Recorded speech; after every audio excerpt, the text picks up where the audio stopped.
वीरेंद्र तिवारी जी पूछ रहे हैं, सर आपके सफलता, सरलता और नॉलेज का राज क्या है? तो पहले तो सर इस सवाल को मैं कॉम्प्लीमेंट के रूप में लेता हूं और वीरेंद्र जी आपका बहुत बहुत शुक्रिया। सफलता के बारे में मेरा ये मानना है कि sir success is a journey, it's not a destination.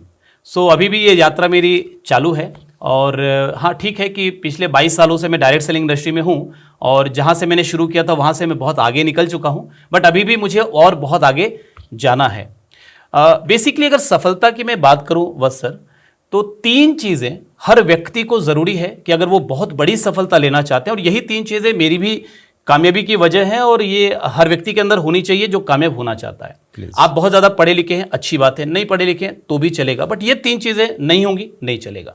सबसे पहला कि आपके सीने में एक आग होनी चाहिए, एक ऐसी जलती हुई आग कि सब मुझे करना है मतलब करना है, मुझे ये पाना है मतलब पाना है। तो पहला तो ये आग होनी चाहिए जिसको हम बर्निंग डिजायर बोलते हैं। यस। दूसरी चीज आपके अंदर एक क्यूरोसिटी अप्रोच होना चाहिए, आपके अंदर सीखने की एक ललक होनी चाहिए, लगन होनी चाहिए कि मुझे सीखना है, मुझे नई चीजें जाननी है, जो मुझे नहीं आता अगर मेरे लिए वो जरूरी है तो मुझे वो किसी भी हालत में कुछ भी करके सीखना है। और तीसरा, थोड़ा एक्स्ट्रा मेहनत करने के लिए आपको तैयार रहना पड़ेगा। जितनी मेहनत में आज आपका काम चल रहा है, रोजी रोटी चल रही है, घर चल रहा है, उतनी ही मेहनत में आप चाहेंगे कि मैं एक बड़ी सफलता ले लूं तो ये पॉसिबल नहीं है। आपको थोड़ा एक्स्ट्रा मेहनत करना पड़ेगा, थोड़ा दर्द एक्स्ट्रा लेना पड़ेगा, थोड़े सेक्रीफाइसेस करने पड़ेंगे। सरलता की अगर बात करें तो सर मैं इसलिए सिंपल रह पाता हूं, जमीन से जुड़ा हुआ रह पाता हूं, क्योंकि मुझे ये पता है कि सफलता कभी किसी एक व्यक्ति की नहीं होती। उस सफलता में बहुत सारे लोगों का योगदान होता है। मेरी टीम की मेहनत है इसमें, मेरे अपलाइन का गाइडेंस है, मैंने उन सभी गुरुओं से जिनसे सीखा है वो है, मैंने आपसे भी बहुत कुछ सीखा है, तो ये भी मेरी एक सफलता का एक बहुत बड़ा पार्ट है। मैंने कई किताबों से सीखा है।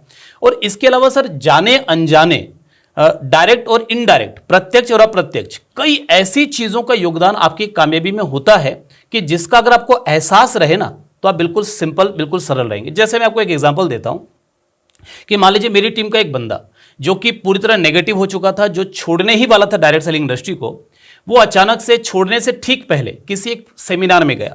उस सेमिनार के जो स्पीकर आए थे उनकी स्पीच सुनकर वो वापस मोटिवेट हुआ, उसने मेहनत बढ़ा दी और वो टेक्निकल अचीवर बन गया, वो कामयाब हो गया। अब मेरे बिजनेस में उसका भी बिजनेस शामिल है, तो कहीं ना कहीं मेरी कामयाबी में उस स्पीकर की स्पीच का भी तो रोल है, वो सेमिनार जिन्होंने ऑर्गेनाइज किया उनका भी तो रोल है। तो जब मुझे इस बात का एहसास रहता है कि इतने सारे लोगों की वजह से मुझे सफलता मिली है, क्या बात है, तो मैं सिंपल रह पाता हूं। और फिर भी सर देखिए, थोड़ा ईगो तो आएगा, थोड़ा अहंकार तो आएगा। और डायरेक्ट सेलिंग इंडस्ट्री में इतना प्यार मिलता है, इतना सम्मान मिलता है, इतनी इज्जत मिलती है, इतना पैसा मिलता है कि अहंकार आता ही है। तो उस अहंकार से बचने के लिए, उस ईगो से बचने के लिए मैं 3 काम रेगुलर करता रहता हूं। तो मैं एक पहला काम करता हूं सर कि मैं किताबें पढ़ता रहता हूं, नॉलेज लेता रहता हूं, जिससे कि किताबों में कभी ना कभी कोई ना कोई एक ऐसी लाइन मिल जाती है जो उस समय तक जितना अहंकार जमा हुआ उसको पिघला देता है।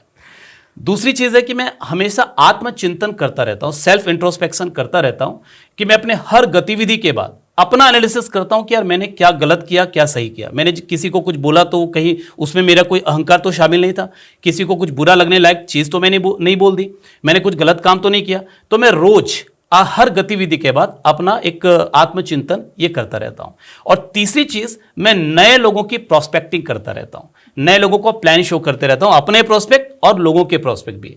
क्योंकि क्या होता है सर कि नए व्यक्ति को कोई मतलब नहीं है कि आपका लेवल क्या है, आपकी इनकम क्या है, आप कैसी लाइफ स्टाइल जी रहे हैं डायरेक्ट सेलिंग की वजह से। उसको अगर ना बोलना है तो वो ना ही बोलेगा, बुरे शब्दों में बोलना है तो वो बुरे शब्दों में ही बोलेगा।